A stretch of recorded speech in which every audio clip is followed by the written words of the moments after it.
Welcome to Infidelity Truths. Before we dive into today's gripping story, please take a second to like this video and subscribe to our channel. Your support helps us create more thrilling stories just for you. Let's begin. My name is David Holloway. I'm a 47-year-old man, middle class, hardworking, and, until recently, utterly devoted to what I thought was a stable, loyal family. For over 2 decades, I worked as a mid-level manager at a manufacturing company in Pennsylvania. I wasn't chasing yachts or luxury vacations. I was chasing stability, a home, a future, a life with dignity. I married my wife, Carol, when I was 29. She was warm, charismatic, and had a fire that drew people in. We had our daughter, Emily, a year later. I took pride in providing for them, worked long hours, picked up overtime, handled the bills, fixed broken pipes, and never once complained when Carol said she wanted to stay home just until Emily was older. Carol never went back to work. Still, I didn't mind. I believed in the role I was playing: provider, protector, husband, father. I thought we were building something real. That belief held me upright through every storm until the storm came from inside my own walls. It started small, as these things often do.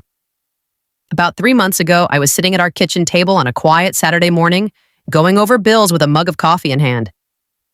Carol breezed past me, eyes glued to her phone, fingers dancing rapidly over the screen. She wore a perfume that morning I hadn't bought for her. A scent I didn't recognize. Floral, expensive, and loud. Over the weeks prior, I had noticed subtle changes. Late nights, sudden mood swings, unexplained absences, and a new fixation on her appearance. But I brushed it off, convincing myself it was stress, boredom, midlife restlessness. We'd been married almost 2 decades. Maybe we just needed to reconnect. But then came the moment that cracked the facade. That same morning, after Carol rushed out claiming she had to run errands, Emily strolled into the kitchen. She wore a smile that seemed performative, the kind kids wear when they're hiding something. She asked me for money, again. A few $100s for textbooks. I reminded her that we'd just bought everything she needed for the semester, that our budget was tight. Her reaction was ice cold. "You're just holding me back," she snapped. That line hit me hard. There was venom in it, like my only worth to her was my wallet. I remember staring at her, wondering where this new version of Emily had come from. She had always been a little entitled, but this was different, like she was echoing someone else's voice. As the days passed, the oddities compounded. Carol and Emily would whisper after dinner and stop when I entered the room. Carol's phone would buzz well into the night. Sometimes she'd rush off to the guest bedroom to take calls. When I asked, she claimed it was a friend going through something personal. Her answers were rehearsed. Then, one night, the truth revealed itself. Carol left her phone unattended on the kitchen counter. She had gone upstairs and a message notification popped up. It was from a man I'd never heard of. It read, "Still on for tonight? Can't wait to see you again."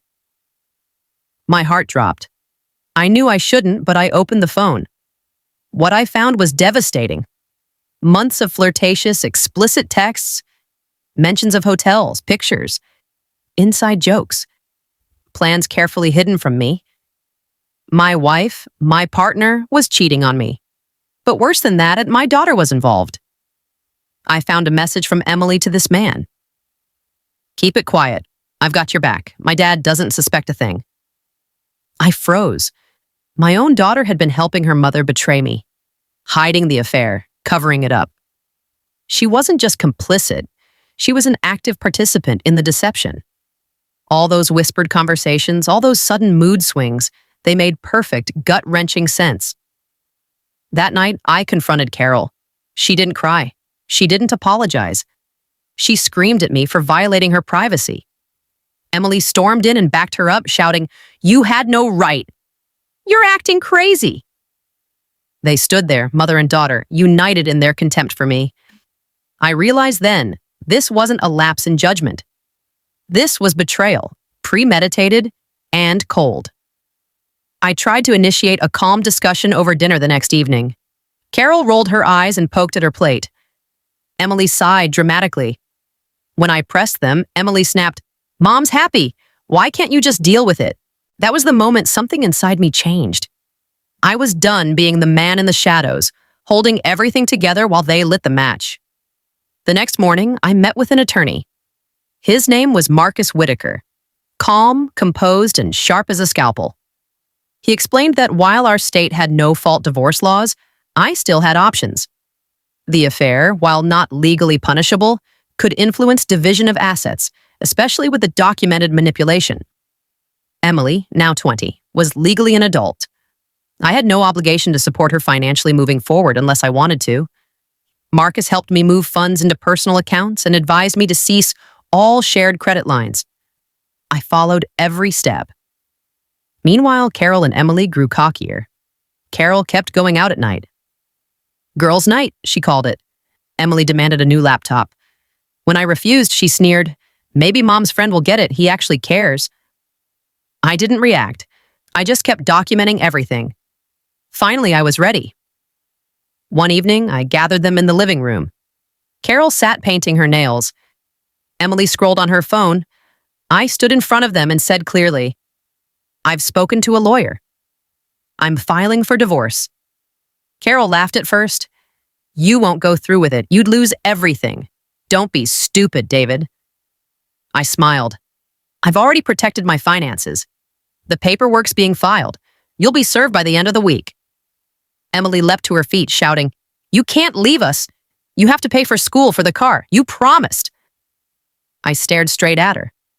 "I promised to support my daughter, not an accomplice to betrayal. You lied to me, mocked me, and helped cover up an affair. You're not a child anymore. You made your choices." Carol tried to manipulate me, spinning stories, threats, even sobbing. None of it worked. I had records, screenshots, bank statements, conversations. I had prepared for every twist. The divorce papers landed days later. What followed was panic. Carol's lover, apparently a married man himself, vanished. Emily raged online, calling me a monster, a deadbeat, a failure. I ignored her. When she threatened to sue for inheritance, my lawyer smirked. "She doesn't have a leg to stand on," he assured me. I updated my will, removed both of them. In court, Carol's lawyer tried painting her as the victim, but my documentation crushed that illusion. She ended up with a modest share of the assets. No alimony, just enough to get by. She'd have to find work, finally. As we exited the lawyer's office, Emily glared at me full of hate. "You'll regret this," she said. "No," I replied calmly. "I regret nothing. I gave you love, security, and trust. You returned it with betrayal. That chapter is closed today. I live in a modest apartment, but it's mine. My peace is mine. My future is mine. I've reconnected with old friends. I read more. I even joined a hiking group. Life isn't perfect, but it's real. And it's mine." The greatest lesson I learned? Entitlement only survives when it's fed. Respect must be mutual. And sometimes justice means closing a door, locking it, and walking away without looking back. Thank you, my amazing subscribers. Wow, what a journey. If you've made it to the end of this story, I just want to take a moment to say thank you. Your support means everything to me. Every time you watch, like, and comment, you're helping keep this channel alive and growing. And trust me, the best is yet to come. I see all your comments. I feel your love, and I truly appreciate each and every one of you. If this story touched your heart, hit that like button and drop a comment below. I'd love to hear what you think. Your thoughts and feedback inspire me to create even more powerful stories. And if you haven't already, subscribe and turn on that notification bell so you never miss a new upload. More shocking twists, emotional journeys, and real-life lessons are on the way, and I don't want you to miss a single one. Together, we're building an incredible community, and I'm so grateful to have you on this journey with me. Stay strong, stay inspired, and remember, sometimes life's greatest lessons come from the most unexpected moments. See you in the next story.